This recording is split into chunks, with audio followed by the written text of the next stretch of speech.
parler d'un petit truc qui a eu son importance et qui malheureusement a été, comme je disais tout à l'heure, victime de la répression du système.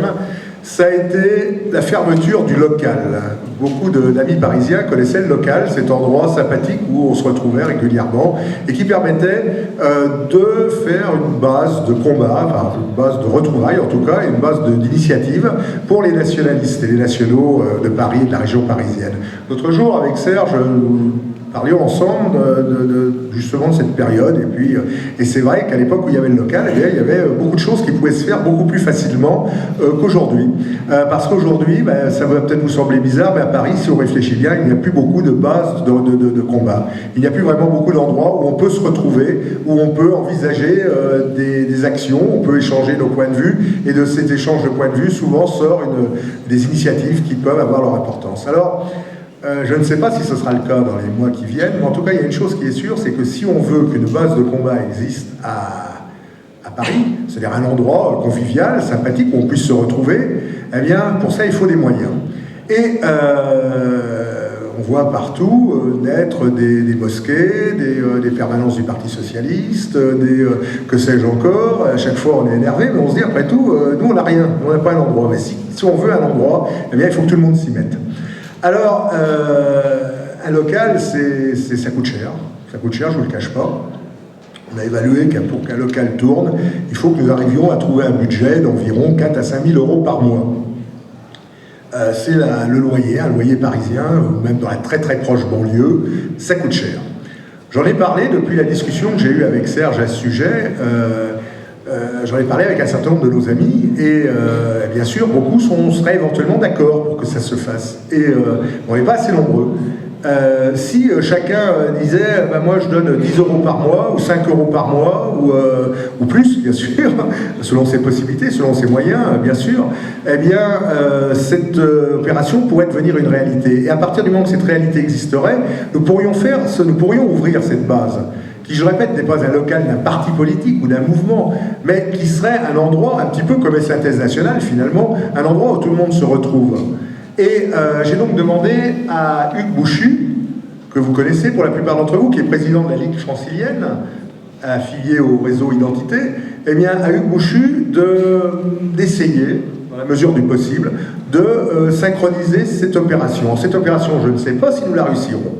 En tout cas, je vous demande, si vous êtes d'accord, si parmi vous il y en a qui veulent, eh bien, que vous le contactiez, vous veniez le voir, il a un stand, il sera là avec certains de ses amis qui vont l'aider pour cela, à l'entrée de la salle, dans le fond à droite, là. Vous pouvez le voir, vous pouvez en discuter, et il va vous expliquer en quelques mots quelle est cette idée de cette base.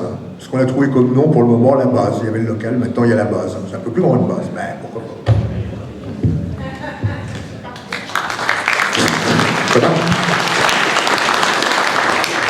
D'abord, je dois remercier Roland Elie.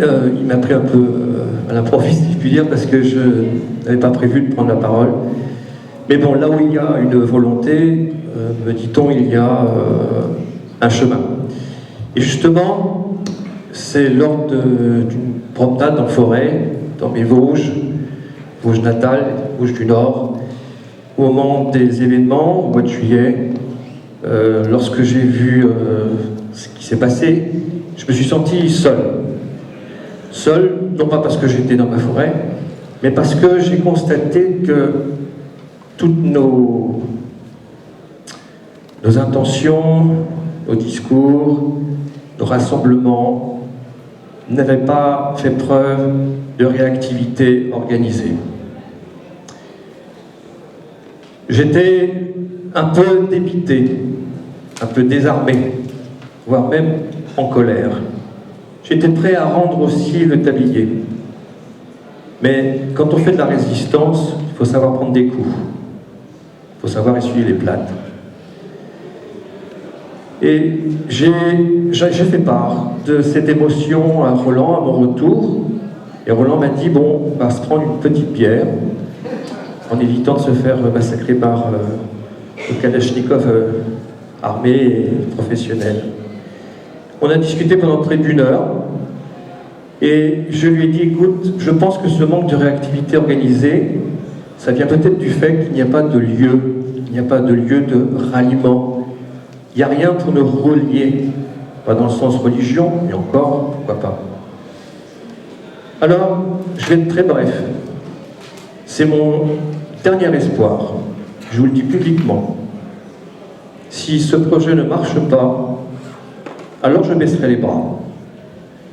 Et comme je n'ai pas envie de baisser les bras, parce que papa était dans la résistance, et que j'ai envie d'être l'héritier de cet héritage face à l'ennemi, à l'envahisseur, je voudrais que ce projet, qui est un projet commun, réussisse.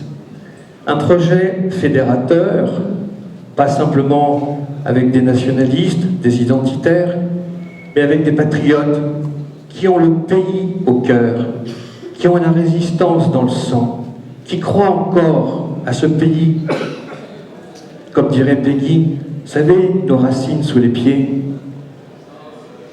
Donc, ce projet est un grand projet, et pour le gagner, il faut de l'argent.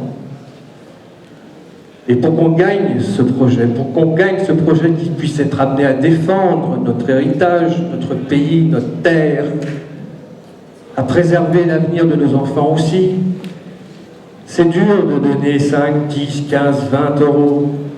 Mais si on est 20 à donner 20 euros, c'est plus facile d'espérer encore. Moi, ce qui me fait vivre, c'est cet espoir. Et il ne peut pas y avoir d'espoir sans émotion.